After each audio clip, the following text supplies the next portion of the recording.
दूसरा स्टेशन मेहराबली है, वहां है, और वहां 9 दिन केवट संवाद की ही कथा है, और सब कथाएं मेरी लाइव चलती हैं। अगर आप पूरा केवट संवाद सुनना चाहें तो YouTube चैनल जिसका नाम है नंदिनी ज्ञान सरोवर, उस चैनल को आप YouTube पे खोलें और उसको सब्सक्राइब करके घंटी बजाएं तो तुरंत वहां से मैसेज आपके पास आ जाएगा जिस दिन से कथा प्रारंभ होगी। तो पूरा केवट संवाद 9 दिन का आप सुन सकते हैं YouTube चैनल जिसका नाम नंदिनी ज्ञान सरोवर। बोलिए भक्त भगवान की सीताराम सीताराम सीताराम।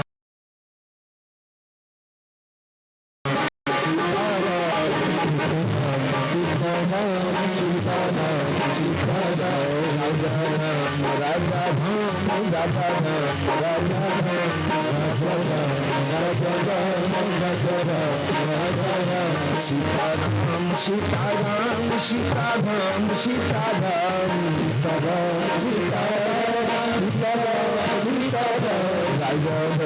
राजा सीताराम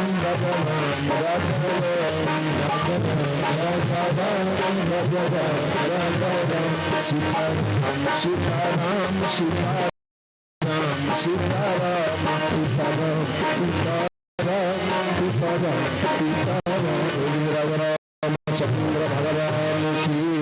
आइए मामन को कागज करें, अब जन्म से आगे बढ़े। भगवान थोड़े बड़े हुए, एक दिन भगवान भोजन कर रहे थे, बैठे बैठे अचानक कागभूषण का आकाश मार्ग से जाना हुआ।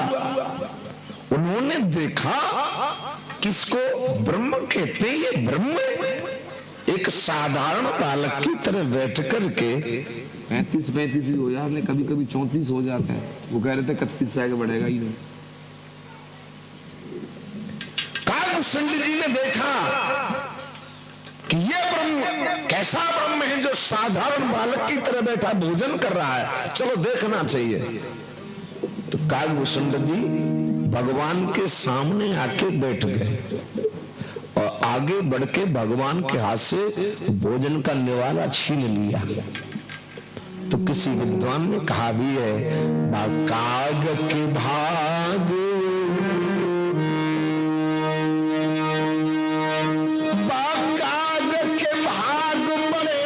सजनी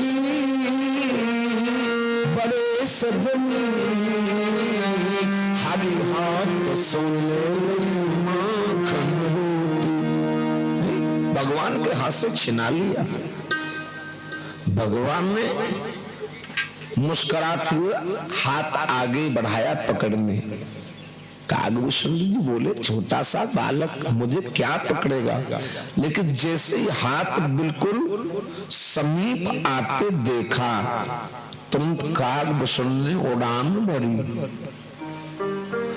और बहुत दूर उड़ गए।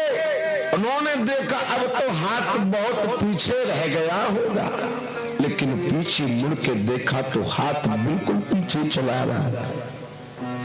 कहां तक बात बढ़ाई जाए, पूरे ब्रह्मांड में घूमे लेकिन वह हाथ ने पीछो नहीं छोड़ो।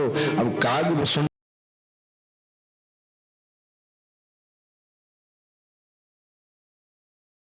जी जहां से उड़ान भरी लौट के वहीं आ गए। भगवान ने मुंह फाड़ा, कागभूषण जी मुंह में प्रवेश कर गए तो उदर माही ब्रह्मांड दिखायो। अपने उदर में ही सारे ब्रह्मांड के दर्शन कागभूषण को भगवान ने करा दिए। उदर माही ब्रह्मांड दिखायो और कागभूषण मर्म नहीं पायो। कागभूषण जैसे भी मर्म नहीं जान पाए। और आज वो देखिए जाति का मल्ला, नाव चलाने वाला छाती ठोक ठोक के कहता है कि कह ये तुम्हारा मर्म नहीं जान।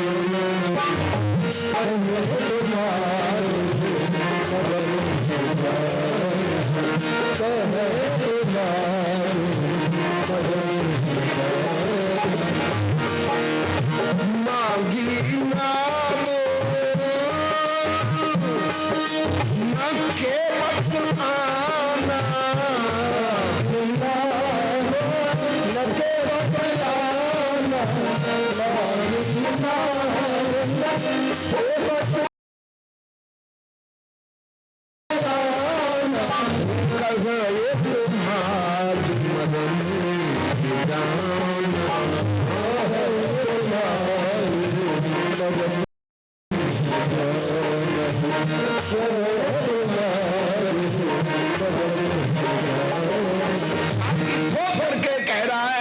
चाहे माने मर्म नहीं जाना, चाहे काग में सुन नहीं मर्म नहीं जाना, लेकिन मैं तो तुम्हारे मर्म को जानता हूं, तो वही परमात्मा है। देवताओं ने विचार किया, चलो काग सुन नहीं मर्म नहीं जाना, कोई मर्म जाने चाहे न जाने, लेकिन नारद मर्म जरूर जानते होंगे, क्योंकि वो प्रतिक्षण भगवान का ही गुणानुवाद करते रहते हैं। प्रतिक्षण श्रीमन नारायण नारायण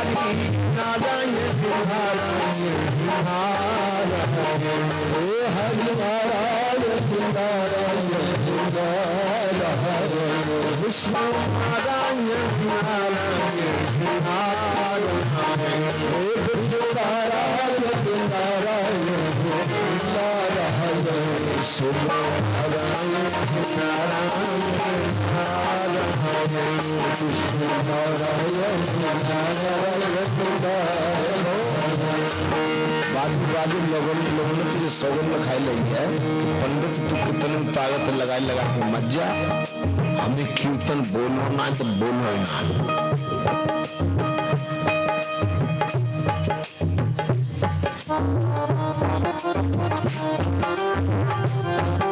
जिन्ना के परमेश्वरी ने बोइया बैठा बाकी ये अपना कुछ बिगड़ रहा, भगवान ने कितने बढ़िया हाथ दिए हैं, कितनी बड़ी हम पर और तुम पर कृपा की है। सोने से शरीर जहाँ में लोहे की न लागी की है, विशेष कृपा की जब तो दिया है आपको। और तुलसीदास ने भी कहा है, बड़े भाग्य मानस तन पावा। मनुष्य शरीर को भी बड़े भाग्य क्यों कहा है, यूं क्यों नहीं कहा कि बड़े भाग्य भैंस तन पावा, क्योंकि इसके अंदर बुद्धि है, विवेक है, अच्छा बुरा सोचने की शक्ति है। कितनी बड़ी कृपा हम और आप पर भगवान ने की है। कितना सुंदर शरीर है, खोपड़ी हेड, जो टाइट होना चाहिए वो टाइट, जिसको नरम होनी चाहिए जीव, नेक दिन रबड़ी लपक ले जाए, दांत दे कोई खरी चीज आ जाए न खाई जाए तो आराम से खाई ले। देखिए दांत जो है अभिमान का प्रतीक है। अभिमान न कभी किसी के साथ आया और न कभी किसी के साथ गया, इसलिए दांत न संग आए न संग जाए। जीव कितनी मुलायम कोमल है, प्रेम का प्रतीक है। संग ही आई और संग ही जाएगी। भगवान ने कैसे बढ़िया हाथ दे, रोटी खाए ले, काम कर ले, भगवान का नाम है तो कीर्तन कर ले। बाई चांस भगवान या हाथ में जब बेरंगे लगाए वो भूल जाए तो जो मूवमेंट सिस्टम जो बीच में जोन पन्ना भगवान लगावे तो हाथ कैसे रहते, तो रोटी खाते तो मम्मी चली जाती। कितनी बड़ी कृपा है, ये भगवान की तो कृपा है। एक आदमी बोलो चली जाती, बोले कैसे चली जाती, हम घर भाई खबावती, घर भाई हमें खबावती। बोले बाई चांस काल में लड़ाई रह जाती तो के बाद ना एक काशी मान लेते। एक बात बताऊं,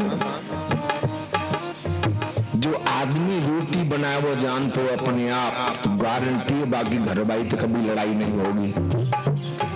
जो सबसे बड़ी तोपे न यही है, ठोक और खाए ले, हम नहीं बनाए देंगे। तो देखिए कितना शरीर सुंदर हमें आपको भगवान ने दिया है, इसका सदुपयोग करो, दुरुपयोग नहीं। समय को जो व्यर्थ होता है उससे ज्यादा मूर्ख दुनिया में कोई नहीं होता। सबसे कीमती है समय। एक क्षण भी हमारे जीवन का निकल जाता है तो पुनः दोबारा नहीं आता। इसलिए भाव से सभी गाए श्रीमन नारायण नारायण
जाने या न जाने, जो प्रतिक्षण भगवान का कीर्तन करने वाला है वो देवर्षि नारद मर्म जरूर जानते होंगे। देवताओं ने नारद से भी प्रश्न कर दिया, क्यों बाबा आप तो प्रतिक्षण भगवान का संकीर्तन करते हो, क्या आपको भगवान का मर्म मालूम है? नारद जी बोले जब बीमारी हम तो दूर रखो। बोले क्यों? कि अगर हम मर्म जानते तो जब बंदर की शक्ल बनवाए के दुनिया में हंसी करवाए लेते। अगर मर्म ही जानते तो दुनिया में बंदर बन के हंसी करवाए लेते। और जो बात सही है, जो आदमी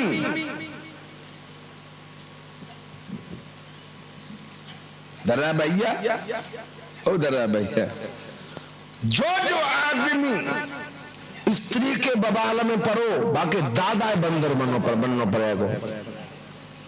हम नहीं कह रहे, तुलसीदास जी कह रहे ना रे डुबो सुनर भय गोसाई और ना चाहे नर मरकट की। नेक बीमारी नारद लगी तो बंदर ही बन गए। और इनके अगार अच्छे की नहीं चलते। एक महात्मा के जोर गौ बिचारो, बोले बाबा हमारी बड़ी मट्टी खराब घर में। बोले घर भाई नहीं मानते। नहीं, थोड़ा कढ़ाई में रहा कराई में घरे गो पूछ सको महीने आते जाड़े में को घर भाई तो बोले गर्म पानी कर। वो बोली देखो हम रोटी कर रही है, वो चूल्हा धरो है और भगवान बोलो नन पे तो चलाए लो, गर्म कर लो पे आप। नहीं तू गर्म पानी का। बोली हम कह रहे हैं कर ले। नहीं तुझे करना पड़ेगा। वो चिमटा उठाए के बोली न करो तो बोले कोई बात ना ठंडे तो नहीं लेंगे, कोई बात ना ठंडे तो नहीं लेंगे।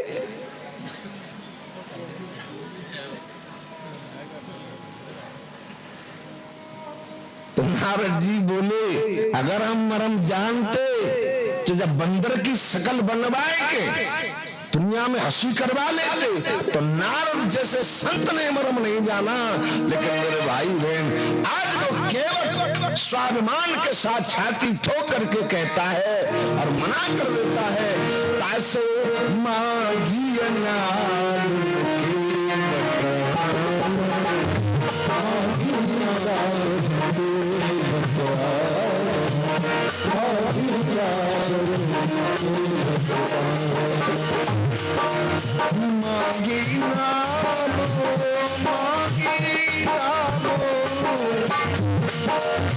मांगी नाम के पत आना, मांगी नाम के पत आना।